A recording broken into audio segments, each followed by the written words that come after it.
the girl everyone hates. In the small town of Ijoko, tucked between the red sands of southwestern Nigeria, lived a young girl named Morankeji. She was the type of child the village mothers whispered about, too skinny, too quiet, and always seen in a pair of worn-out, oversized rubber shoes that flapped against the dusty ground as she walked. Her classmates in primary 5 called her Ayabata, the mother of shoes. "Why are your shoes always like canoe, and are you going to paddle them to school?" sneered Bimp, the class chatterbox. But Morankeji never replied. She simply adjusted the heavy tray of oranges she carried every evening and continued her trek down Ijoko's longest road to sell before sunset. Life had taught her to keep her head down. After her mother died giving birth to her younger brother, her father remarried a woman who considered her nothing more than an unwanted burden. Her stepmother, Mama Risi, was a market woman with a loud voice and a sharper tongue. She fed her own children rice and meat but gave Morankeji EBA with watery okra if she was lucky. The little girl washed clothes, fetched water from the well, cooked, swept the compound, and still made it to school with top marks. But nobody noticed.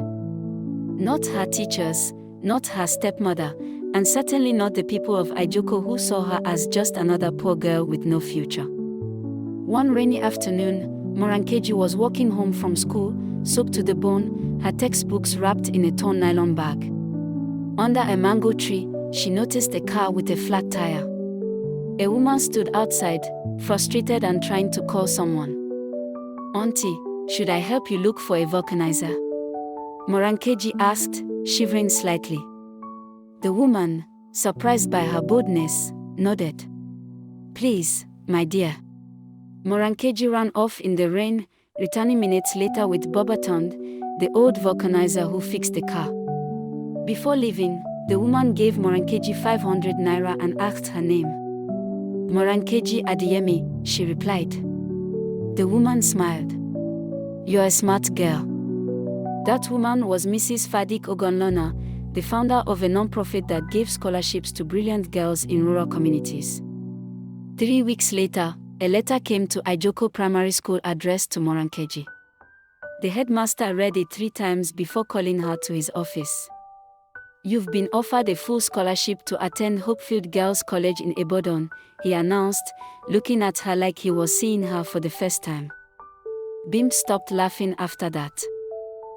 Hopefield was a world apart. Girls wore crisp uniforms, ate chicken on Sundays, and had their own beds. At first, Morankeji struggled. She didn't know how to use a computer. Her English was accented. She said a teacher instead of teacher. But she had something none of them had, grit.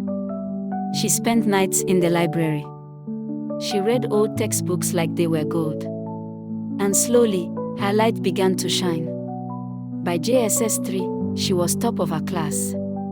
By SS2, she represented the school in a national science competition and came second. Mrs. Ogonlona remained her mentor. Every holiday, Morankeji visited her in Lagos.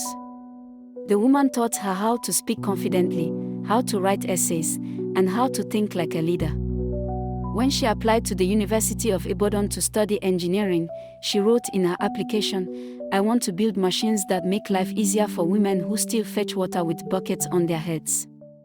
10 years after she left, Morankeji returned to Ijoko, not as a girl with oversized shoes but as a graduate with honors, an engineer with an international internship, and the founder of a startup that built solar-powered boreholes for rural communities. Ijoko had not changed much, but the people had.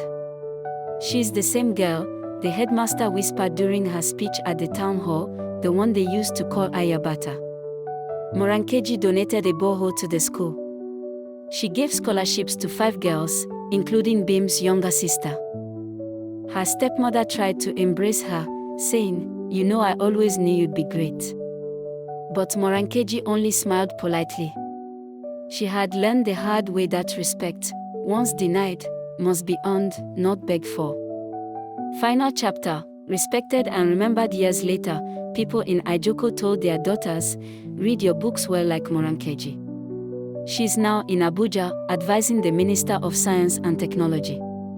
And in every corner of the town, you could hear someone say, often with awe, "She's the girl they laughed at. And now, she's the one we all respect."